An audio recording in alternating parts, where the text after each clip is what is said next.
Essuula ya kubiri ey'akatabo kano aka Pawulo Kirimuttu, akatabo kano kawandikibwa Cranmer Kalinda. Tukasoma wano ku Tula Tusome, YouTube, TikTok ne Facebook. Gwe kasita oteekamu Tula Tusome, tuba tuli butoola malusu na ddookoli. Muzzukulu wa Mugema, munnakyala akwata ssente empya n'enkadde nzemu anjuzi era omuteesiteesi. Essuula ya kubiri. Emizimu gy'abajjajjaabo gikuwerekereko Pawulo. Pawulo Mazuuku Tonsaakuula Kirimuttu yeeyongera okukula. Yasoma n'ayitayita mu masomero. Yali mwana wagonjebwa ate nga mukalabakalaba. Era emisomo gyonna yagirya bungu buteesokoola. Wabula mpozi bwe yatuuka mu siniya 4 yafuna ate ku kizibu kye yali tafunangako. Waliwo omuwandiisi w'essomero nga bamuyita Mwami Makaabugo. Omukulu w'essomero ono n'abasomesa be nga be basinga era nga bamwesiga nnyo ono Mwami Makaabugo. Era nga bonna gwe baakwasa ebibuuzo by'abaana okubikuba mu kyuma. Kyokka emmwanyi gye weesiga tabaamu mulamwa, kubanga mu butuufu Makaabugo ono gw'olaba yali busabwambugo bwennyini. Makaabugo yalina akafo we yateranga okunywera ku mwenge, ate ng'akafo ako n'abayizi baagiranga ne bagendayo. Baagendangayo nga beefudde mu ndabika ate ne mu nnyambala. Oluusi nga bambala ebikanzu ne babiwetako akatemambidde, abandi ne beetikkira bisseppeewo ku mitwe, wamma ggwe bwe wabasisinkananga ng'oyinza n'obutabategeera. Makaabugo ono ng'akawala gy'akayita buugi, era bwe yatamiirangamu bw'ati ng'atandika kusaba bayizi bano nti mwe bashemwanga, naawe Pawulo jaja mumukulirayo ku buugi. Bulimba nammwe mubadde temundabye. Shemwanga gwe muzzukulu omukulu, laga banne ekkubo. Awo munnange ng'atandika kutega ngalo ng'abalenzi basuulamu buli omu kye yasobolanga. Bwe yawezanga olwo nga Makaabugo aboggola nti owange maaso, leeta firifiri y'obuugi. Olwo n'atandika okuwaana abavubuka bakamuwa ssente nti bakoddomi mwebale, era mweno mujja kuyita. Lwaki nedda bazzukulu mbakutoggera? Lula njagala nze nange nja kumuwa kacaayi enkya, mukeere bukeezi mu ofiisi yange, naye muwanguwako kaliisoliiso aleme butabasanga. Kaliisoliiso lye lyali erinnya lye baali batuumye omukulu w'essomero. Munnange nno obutakulwisaayo, abaana bano ku olwo baakeera Nawankya nga beekuba ofiisi. Ne Pawulo teyamutumirwa mwana. Ye nno omusajja w'abandi yalowooza nti jjajja era agenda mpozzi kubawa bigagu, naye kyamubuukako okulaba nti ababbira bibuuzo ebya mmooko. Kino Pawulo kyamugya enviiri ku mutwe, era yali akutte bulungi amateeka 10. Tobbanga eryali erimu ku mateeka gano. Abaana abalala bonna beekula bwa walugabi, naye ye Pawulo yagaana okubba ebibuuzo. Ebyava mu bibuuzo okugenda okutimbibwa nga Pawulo yakoobedde, era alipooti yamuwandiikibwako yali mbi ddala, mbu yaladdiridde nnyo. Ate nga banne bonna beeyongedde mu maaso era kataagubwe ne mu ssomero, kyokka olw'okuba nti yali musajja mujagujagu baamusonyiwa, wabula Dimansita n'amuyisaako ow'embuya nga bw'amulangira obusirusiru. Kyokka eky'omukisa omulungi nti ebibuuzo byennyini bwe byatuuka ate Pawulo yabikola bulungi nnyo, era okugenda okudda nga yasinze mu Luzungu ne mu kubala ne mu byafaayo. Gavumenti nayo kye yakola kwe kumumeggulirako sikaali okugenda e Bungereza okweyongera okubanguka. Munnange nga Pawulo bw'atyo atandika kwetegekera lugendo lwa mu bbanga. Tuli mu puroguramu Tula Tusome, tusoma obutabo obw'enjawulo. Omukulu amaze okuba ng'afuna sikaali emutwala e Bulaaya okusoma n'okweyongerayo. Essuula egamba nti emizimu gy'abajjajjaabo gikuwerekereko Pawulo. Yasookera kusibula ŋŋanda ze. Mu bantu be yasibula mwe mwali ssengaawe enfiira bulago gwe baayitanga Nakangu, era ng'abeera Bambula Musingo.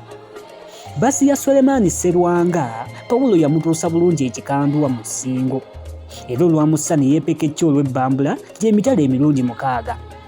Yatuuka mu malya ga byamisana, kyokka yasanga ssenga waagenze mugga nga ne mukoddomi we w'otegereza anoga mmwanyi. Aba akyanywa olwendo lw'amazzi ge yasabanga yakatuuka mpozi gye yakuba eriiso nga ssengaawo ajja yeetisse ensuwa nga ne ku kibegabega alinako emisooli. Ssenga olwamulaba n'amwaniriza n'essanyu nti omuko alabikako, ululululu ndaba kuki?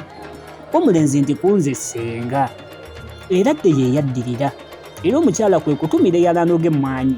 Amanga ago nga ne kasooli yayidde eddago wamma Pawulo ng'atta bugenyi.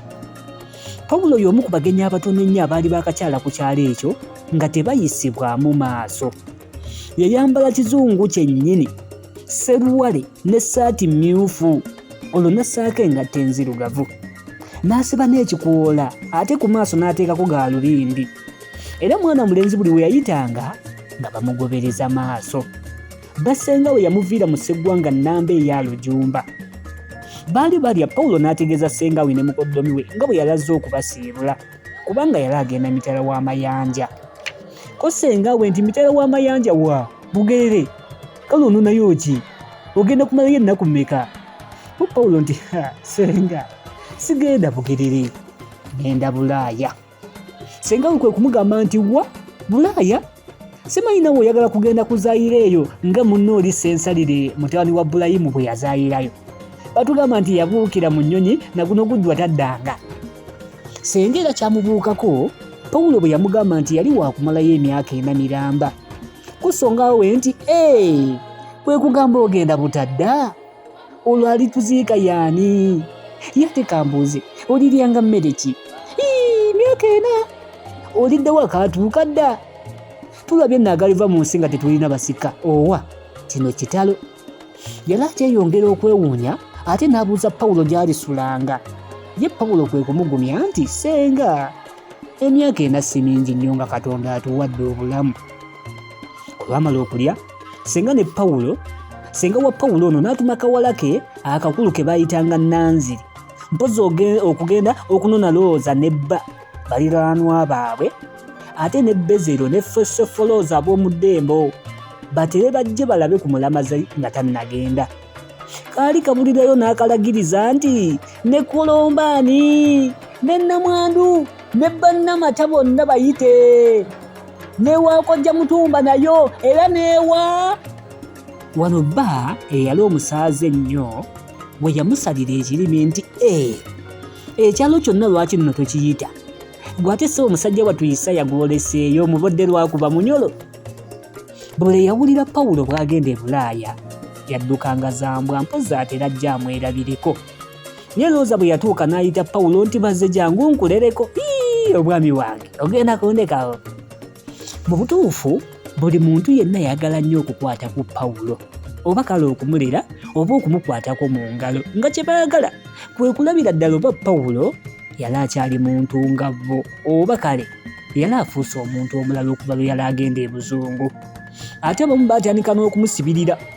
Ye Sefolooza bwe yeekwatakwata, omulamazi n'amusibirira omukalo gw'ennyama y'embogo.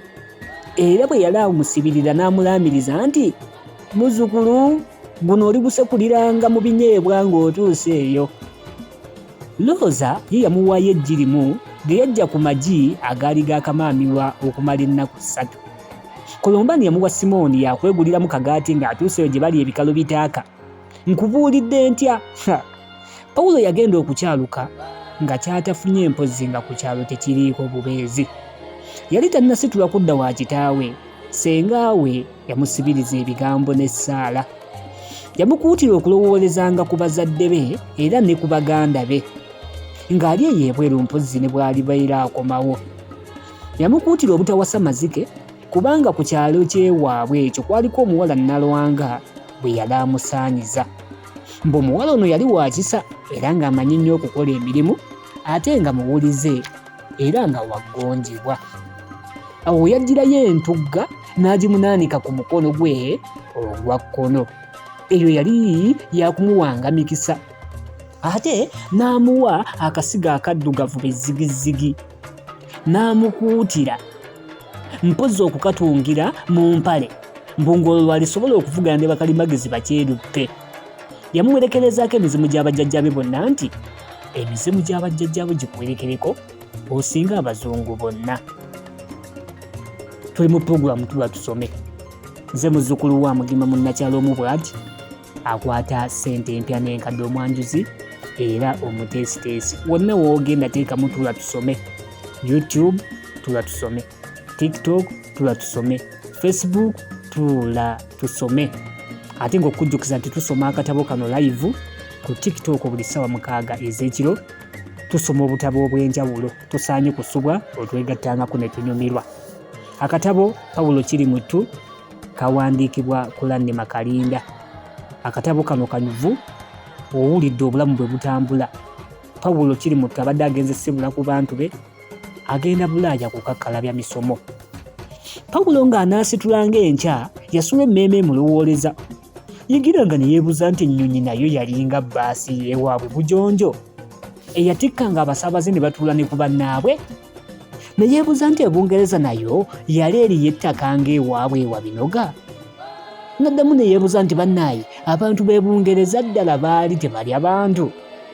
Ye alifunayo ku muwala omuzungu. Ye abaffe emyaka egyo gyonna aligimalayo ng'ayogera lufuutifuuti. Ye alitegeera nga abazungu bye boogera. Nandikibwa abazungu kale baali boogerera mu nnyindo bonna nga Dr. Roberts eyabasomesanga biology mu siniya.